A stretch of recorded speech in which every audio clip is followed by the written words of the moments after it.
Siz, büyük vazifeleri eda etmeye hazırlanan cemaat olarak ruh insan olma mecburiyetindesiniz. İrade insan olma mecburiyetindesiniz. Dünyanın dört bir yanında kundakçıların meydana getirdikleri yangınları siz söndüreceksiniz. Siz söndüreceksiniz.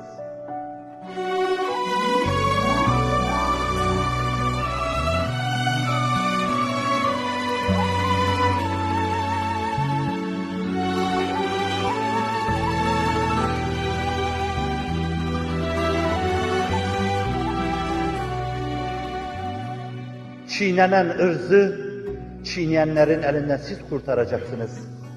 Paymal olan namusun imdadına siz yetişeceksiniz. Mazlumun iniltisini siz keseceksiniz. Zalimin hayhuyuna siz son vereceksiniz. Yeryüzü vahşetzare dönmüştür. Akif'in dediği gibi sırtlanları geçmişti beşer yırtıcılıkta. Dişsiz mi bir insan onu kardeşleri yerdi. Fevza bütün afakı sarmıştı zeminin. Anarşi bütün afakı sarmıştı zeminin. Salgındı bugün şarkı yıkan tefrika derdi.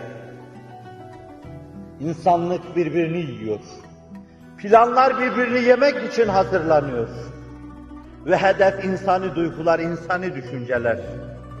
Buna karşı ruh insanı olarak, irade insanı olarak, ruhun dinamikleriyle bu fitnenin, fesadın üzerine yürüyecek, bu yangını bir kere daha göğüsleyecek, söndüreceksiniz.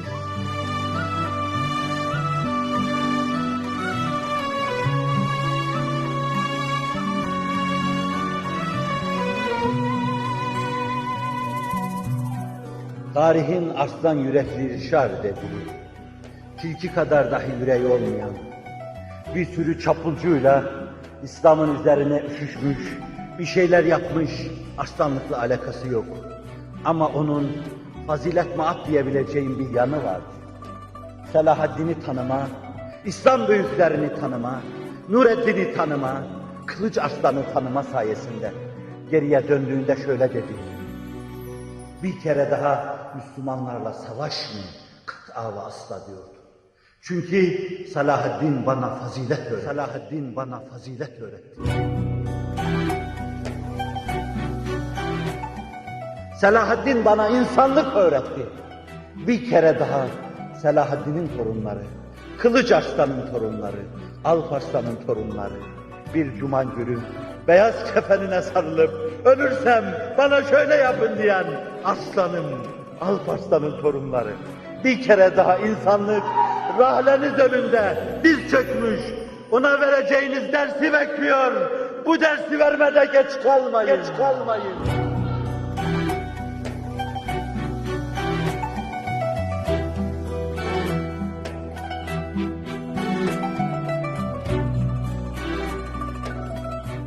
Geç kalmayın, erken davranın, aheslere ehlik etmeyin.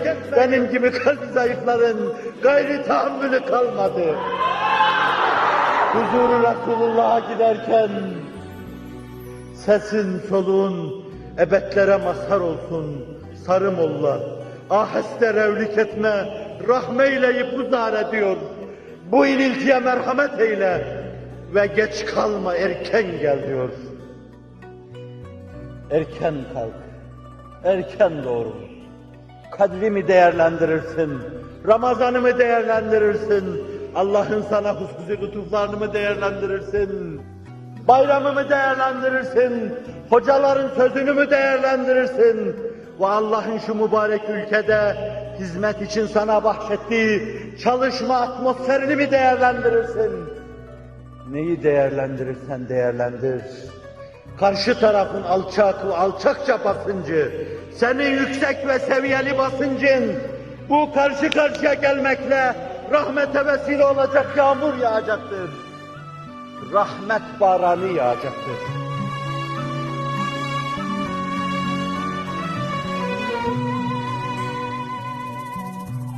İşte sen bunun için şahlan, o yüksek basıncı meydana getir. Alçakça basınçları bağrında boğ, bütün sesleri boğ bağrında. Faziletinle boğ, insanlığınla boğ, Utandır onları, utansın ve geriye dönsünler.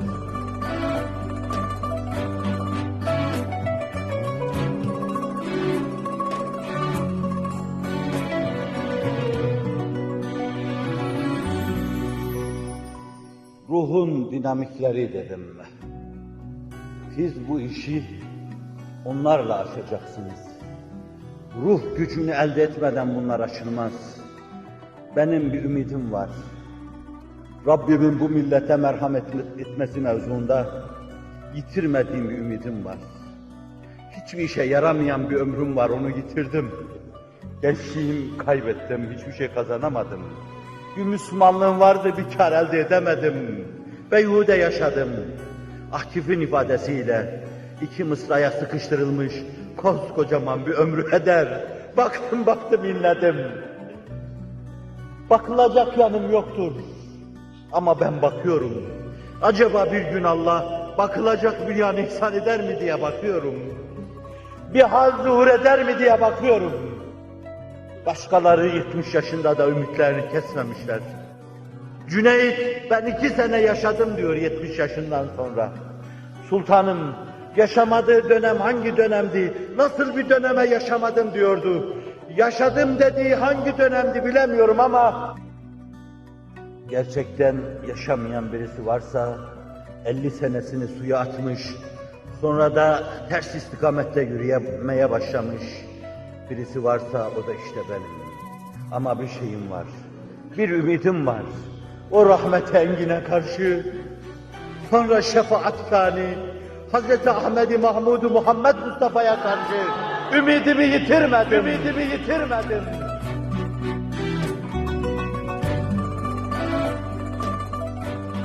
Ve son zamanlarda içimde bir ümit halinde türlenen bir ikinci ümit sahibi var. O da sizlersiniz. Sizin gibi yeryüzünde simaları hakikat gamzeden, Drakşan çehreli Hz. Muhammed cemaati, gençler topluluğu sizlersiniz.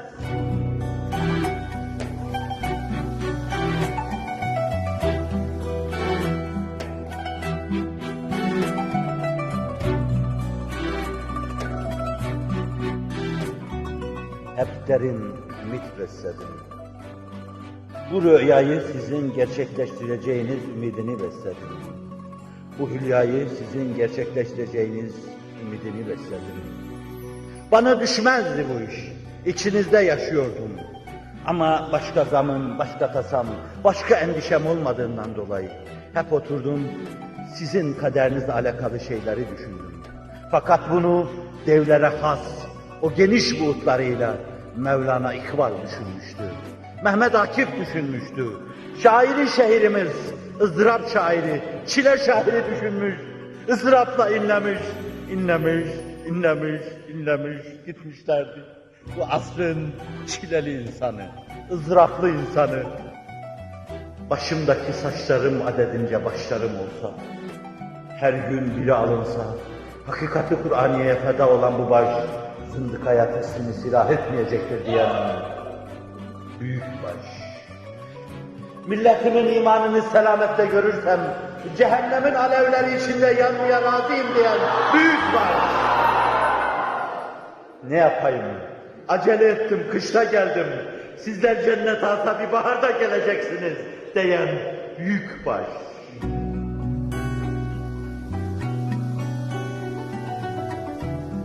Sizi bekleyen onlardı. Göz diken, gözünden de esirgeyen, bakarsan bir şey olur diye size endişeyle bakan onlardı. Varın benimkini de bir taklit sayın. Kıtmir'e yakışan da odur zaten. O kapıda ben hep taklit ettim. Taklitle yaşadım. Varsın olsun.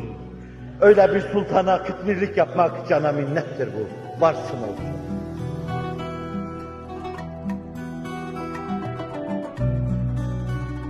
Ruh insanı, irade insanı, cihanda bozulmuş düzenler, alt üst olmuş şartlar, senin müdahale edeceğin, şefkatle müdahale edeceğin anı bekliyor. Bir muhalif rüzgar esmezse, her şeyi harman gibi savurmazsa, gelecek bütün ihtişamıyla inşallah senin olacaktır. Rabbin inayetiyle dedikten sonra senin olacaktır. El verir ki sen bir irade, bir ruh insanı olarak sana düşen vazifeyi arızasız ve kusursuz yerine getiresin.